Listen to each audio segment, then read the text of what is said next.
एक छोटा सा प्रसंग आपके बीच में प्रस्तुत है। तेरा ही हम और आप मनाते हैं। मास्टर साहब, हमारे हिंदू समाज में तेरा ही किया जाता है। जैसे दीपावली का त्योहार मनावा जाता है, दशहरा का त्योहार मनावा जाता है, तो कोई न कोई कहानी है उसके पीछे। वैसे जब तेरा ही किया जाता है तो इसके पीछे भी एक कहानी है। एक छोटा सा रामायण का बिरहा आपके बीच में प्रस्तुत है। तरी स्वर दे क्या मास्टर साहब।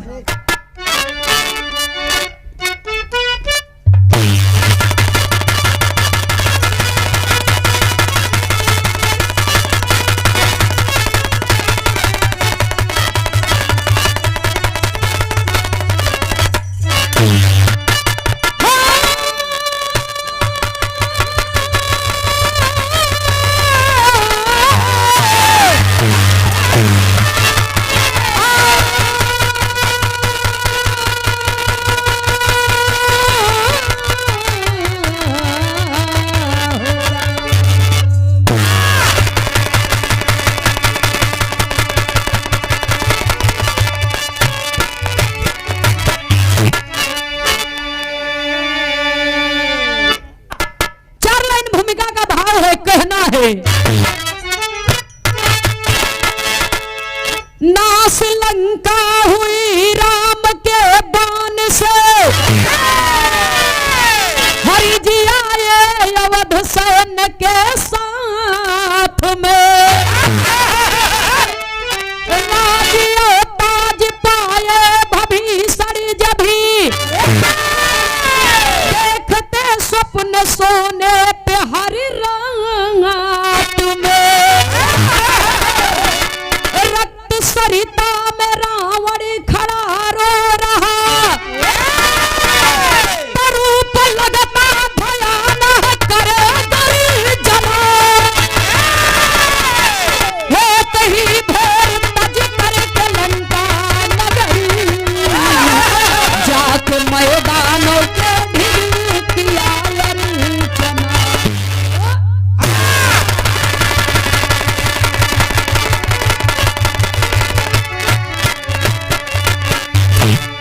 बिरहा में गजल की लाइन है, फिल्मी अंदाजे कर रहा मेरे दर्द दिल की दवा क्या करोगे, बड़े बेवफा हो वफा क्या करोगे। लेकिन यही के लहरी उस्ताद कबो कबो गावे कैसे भैया हो। अरे नया ना बुरा है, नया ना बुरा है, न जाना बुरा है।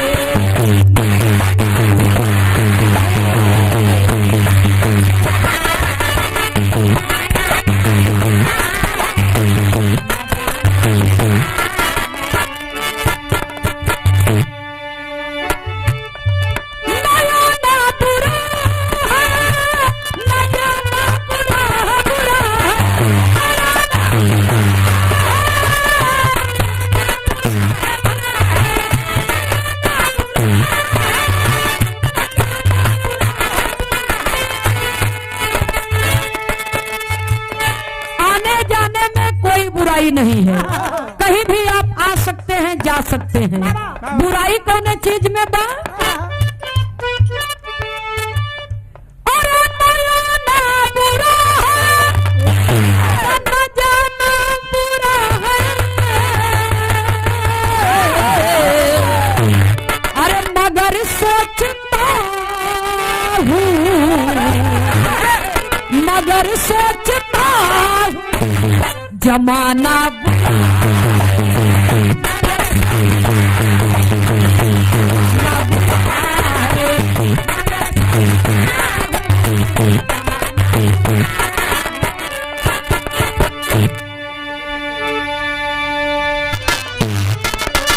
अरे बिना गुल का गुलशन, बिना गुल का गुलशन लगे व्यर्थ सारा।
समझ ले, राम के द्वारा रावण मारा गया, लंका का विध्वंस हुआ। राम आए अपनी सेना के साथ में अवधपुर में, भालू बानरी सेना के साथ में सीता जी को लेकर के राम अवधपुर के राजा बने, लंका का राजा भभीषण हुए। भभीषण जब रात में सोए जाए तो एक ही सपन देखे, रक्त सरिता में रावण खड़ा रो रहा, रूप लगता भयानक करे गर्जना, खून की नदी में खड़ा होकर के रावण चिंगार कर रहा है, मानो पूरी दुनिया को निगल जाएगा। एक कई सपन देखत देखत भभीषण महाराज परेशान हो गए। एक दिन के बाद सपने से उनकर नींद टूटी और पूरी की पूरी शरीर उनकी कांप गई डर के मारा। मैं दानव जी के पास गए, कहा एकर कोनो उपाय बतावा। मैं दानव जी कहा रावण का आत्मा भटकत बा, रावण की अकाल मृत्यु हुई है। कहो भगवान जी का मारा ओहू के आत्मा भटके, ओके तो वैकुंठ मिल जाए चाहे। सुनने वाले बाबूजी यही है कवि की नई खोज।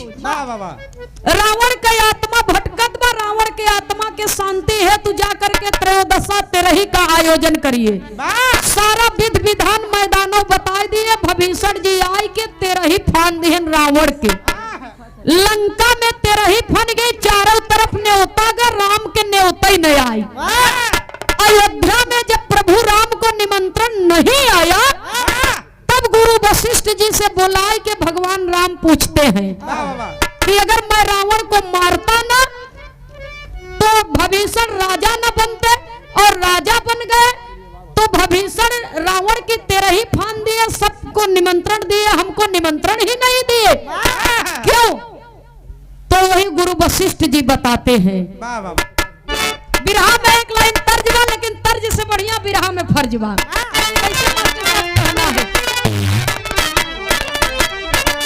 गुरु वशिष्ठ जी बतावत हैं प्रभु राम के कि भभीषण आपको निमंत्रण क्यों नहीं दिए। बतावत का है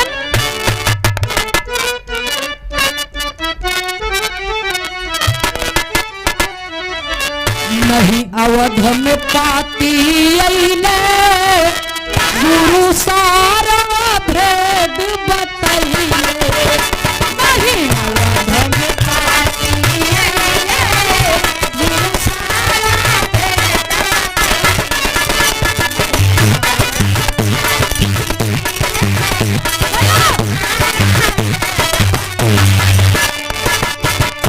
गुरु दिहले बता ढेर दिन बिता।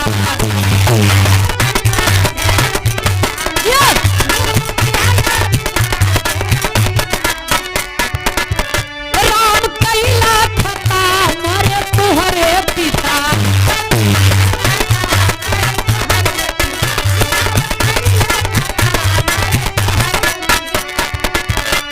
नहू के न तेरही भैले, गुरु सारा भेद बतैले। सुने वाले बाबूजी, गुरु वशिष्ठ जी कहा सुना, जौने सम्मत आपका वनवास भो, आपके पिता चक्रवर्ती सम्राट महाराज दशरथ जी का स्वर्गवास हुआ। जौने बाप का चार चार लड़का, पिताजी के मरने के बाद अंतिम क्रिया कर्मठ किसी ने किया नहीं, इसलिए आप पूरा परिवार सुदक में है, और सुदक में रहब तो केहू के घरे कैसे न्योता खाई जाब। जब ये इतना बात सुनत है प्रभु राम, कहा फिर तब महाराज दशरथ जी के तेरही तुहू फाना, भले इतना दिन बीत गए बतकाब है, जब तक सुदक न बीत जाए तब तक केहू के यहाँ न्योता खाई न जाए पऊगा। सुने वाले बाबूजी, जब इतना बात सुने तो भगवान राम भी अपने पिता महाराज दशरथ के तेरही फान दिए। ओहर लंका में रावण के तेरही फनी बा, हर अयोध्या में महाराज दशरथ के। तब कवि को बिरहा शैली में टेरी के भाव में लिखना पड़ना है।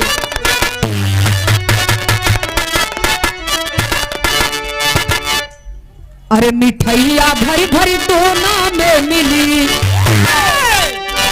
पूरी साग कचौड़ी के संकटी मलैया, मिठाइया भरी भरी दोना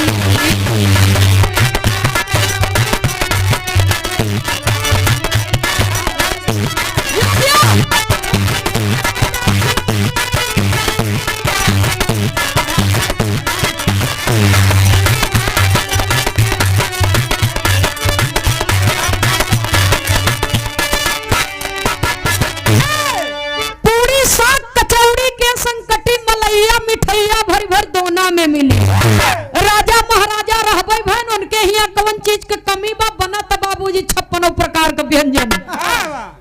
और देवर्षि नारद जी के बुलाए के कहे जा तू न्योता बांट दे। हनुमान जी के बुलाए के का कहत है, बिरहा में 4 लाइन कवि की कारीगरी है। खुशी अवध मास्टर के एक पत्ती बढ़ जा हल्का। खुशी अवध के वासी नहीं केहू केहू दासी, नीला दासी और दासी के पैगाम तेरा ही।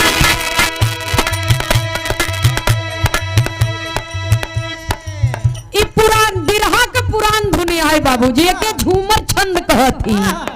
खुशी अवध के वासी नहीं केहू केहू दासी, नीला दासी और दासी के पैगाम तेरा ही। राम कहाई उस बार हनुमान से तिखार, खड़े रह के आप द्वार लो संभारते। बेटा साज के विमान आवई अवध दरमियान, पहले मिले हनुमान लो सम्मान तेरा ही। द्वारे रही रेल रेल भालू बानर करे खेल, द्वारे रही रेल रेल भालू बानर करे खेल। मती सब ही की खेल की मती सब ही की खेल की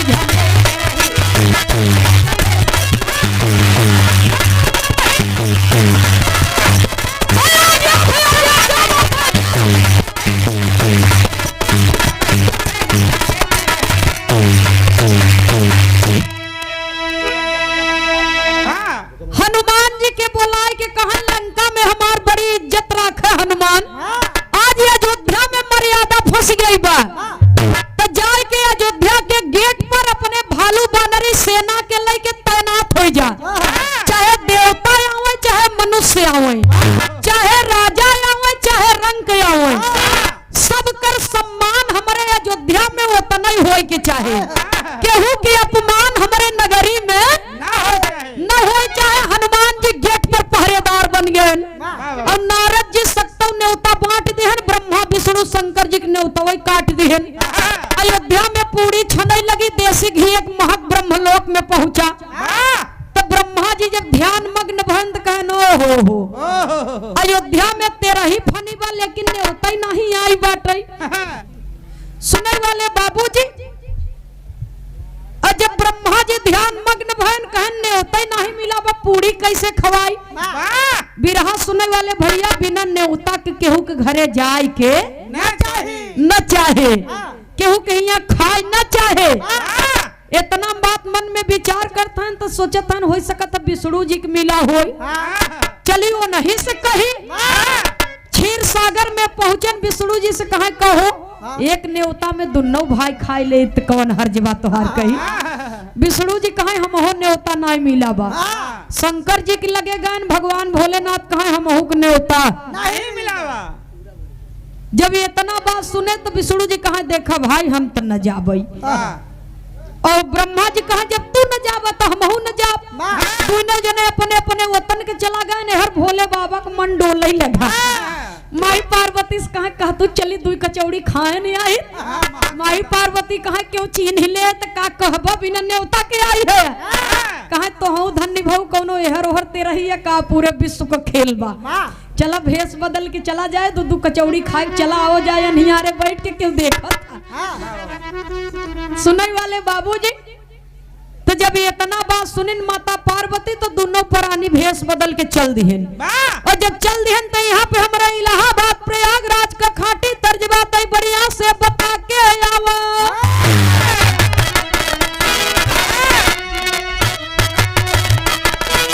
तर्ज वही है झकोरा मारा झूलनी साड़ी लहराई है। लेकिन गाना में कवि को संकेत करना पड़ा।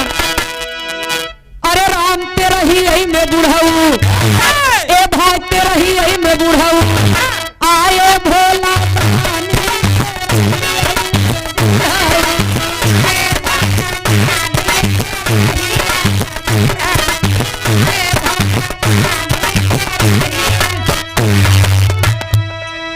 अरे धियाना के पूरी भराई धियाना के पूरी भराई हवाई पानी तेरा ही में बुढ़ाई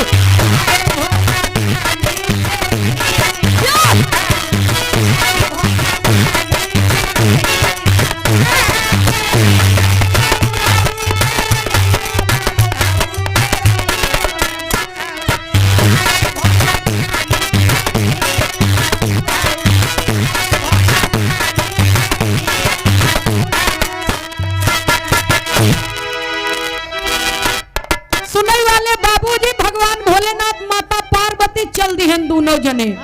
अवधपुरी में आई गए तक करत का है। अरे एक ओरी गांजा पी बैठ भोला जोगी।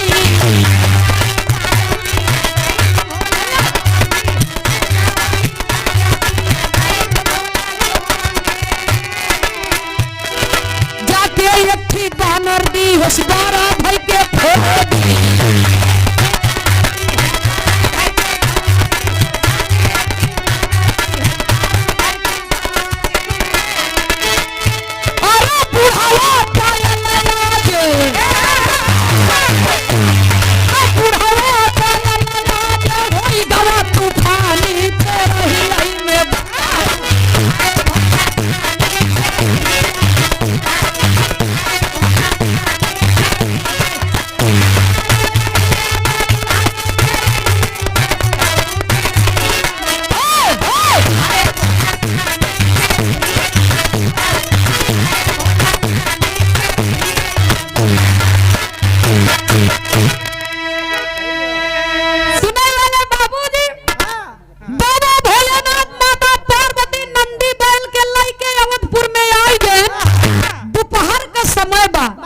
माई पार्वती कहाँ चला खाबा चलबा कि यही बैठा रहबा।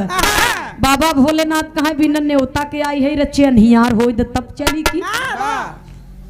अच्छा आज बर्फी भैया आज ही बफर सिस्टम हो गया न। आप लोग सब लोग बैठा ना, आज बफर सिस्टम हो गया। पहले जब पंगत वाला सिस्टम रहा, जब उल्टा करके गैस धई दे पंगत में वही जलत रहा, वही सोज रहा ओके मेंटल कहत रहे मेंटल। हाँ ओके रखी दे वही ओजरा रहा तो जेहर एकदम रचरु चन्हियार रहा बिना ने उतारी ओहर लहाव अनहियार कहते। हां बसनौरे ओरी और वो बफर सिस्टम में जब भीड़ एकदम जुटत है वही में 4-6 जने घुस जात हन के देखता हिसाब किताब के ले वाला बा। सुनने वाले बाबूजी गाना एकदम करीब में है, बिरहा के आखिरी तर्ज। एक ओरी नंदी बैल के छोड़ के माता पार्वती से भोलेनाथ कहा एक आग 2 चिलम गांजा चढ़ाई दे तू रखे। तब से कुछ टाइम बीत जाता है, एहर इनका दम पे दम लगी बा और एक बानर पहुंचा नंदी बैल के खोद दिए। ऐसा जगह खोदेस की बरधा भड़क गए। जब जानवर भड़क जाती तो गोसैयों को धराए जल्दी धराते।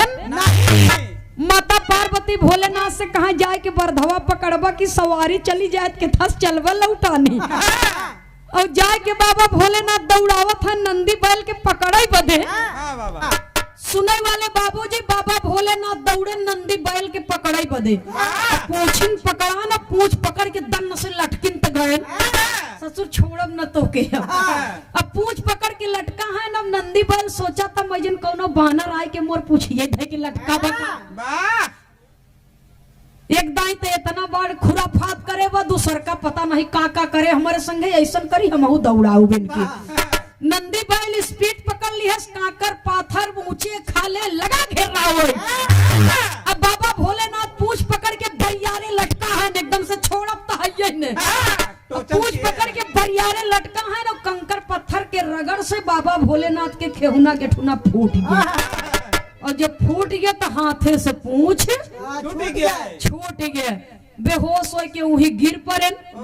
आई खबर जब प्रभु राम लक्ष्मण जी के मिलता तो लक्ष्मण जी एक सिपाही जाए के लक्ष्मण जी के बताया सारी बात। तो लक्ष्मण जी जाए के भगवान राम से कहतन बिरहा के आखिरी तर्ज कहता है मारे क्रोध में।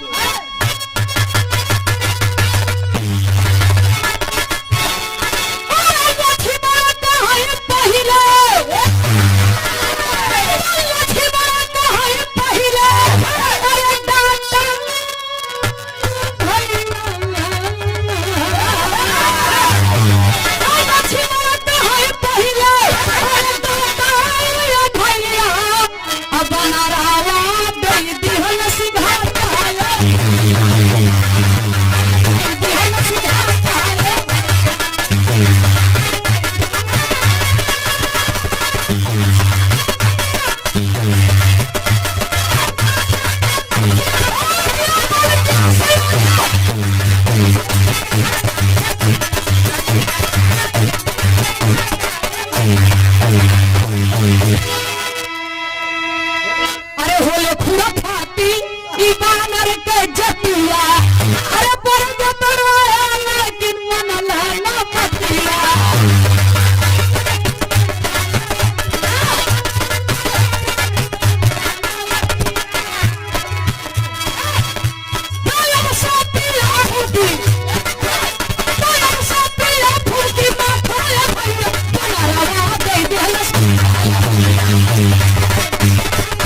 सुनाई वाले बाबूजी पापा टाला छोड़ो कभी जी है कहानी बताओ थी ना।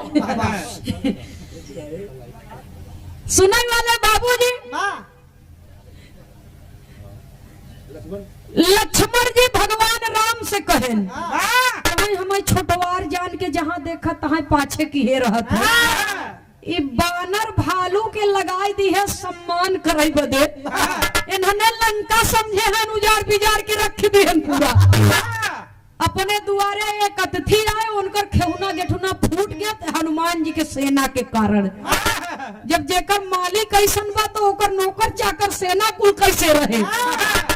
जब इतना बात सुने राम कहे लक्ष्मण गुस्सा मत, पूरे कुटुंब परिवार के साथ में तीनों माताओं के साथ में गुरुजनों के साथ में पहुंचे वहां जहां बाबा भोलेनाथ बेहोश पड़े हैं। हाथ जोड़ करके बिंदी करने लगे और तब तक नारद जी बीड़ा बजावत नारायण नारायण बाबा भोलेनाथ के काने में धीरे से फूकत है प्रभु उठ जाए अब अपने असली रूप में आई जा जौने बरे न्योतवा नहीं दिए रहे वो कमवा करे के समय आई जे और जा करके 33 कोटि देवता भोजन किए बाबूजी।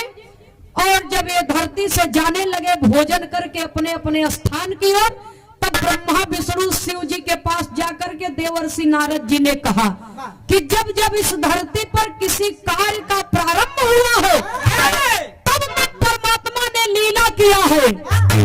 तो इतनी बड़ी लीला आपने किया तो राम रहे न रहे भीषण रहे न रहे, लेकिन जिस कार्य की शुरुआत राम ने किया है जिस कार्य की शुरुआत भीषण ने किया है ये सदा सदा के लिए इस पृथ्वी पर विद्यमान हो जाए। तब अंतिम लाइन में स्वर्गीय दद्दा पंधारी के धुन में कभी को एक सामाजिक संदेश लिखना पड़ा। कैसे मास्टर साहब कहना है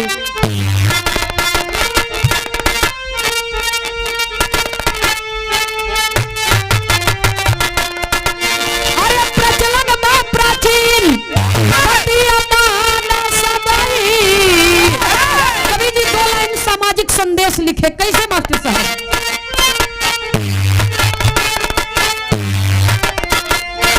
अरे प्रचलन बा प्राचीन बतिया माना सबई बाबू प्रचलन बा प्राचीन बतिया माना सबई केहू के रखिया न जग में अधूरी तेरा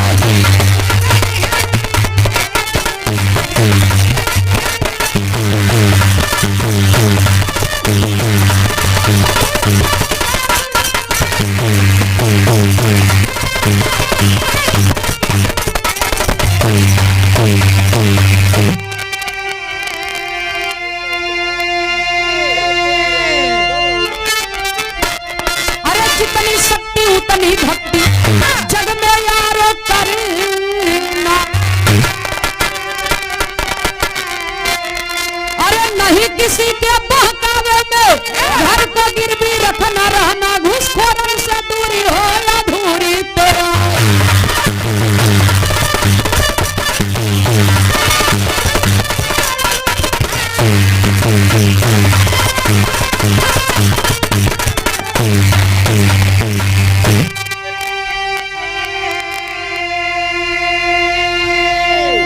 जितनी शक्ति उतनी भक्ति जग में यारो करना, नहीं किसी के बहकावे में घर को गिरवी रखना रहना घूसखोरों से दूरी हो अधूरी तेरही।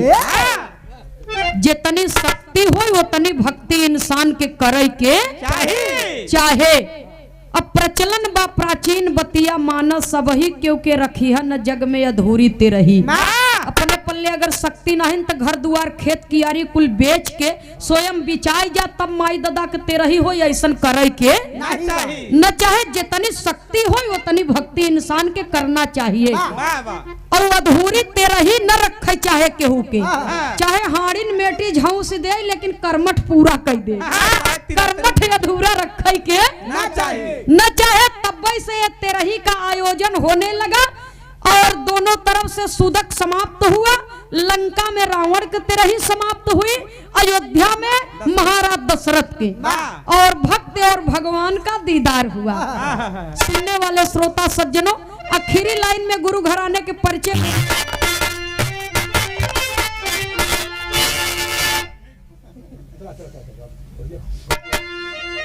स्वामी सीताराम भाई लाल जी, बाबा शोभनाथ जी स्वर्ग सिधारे।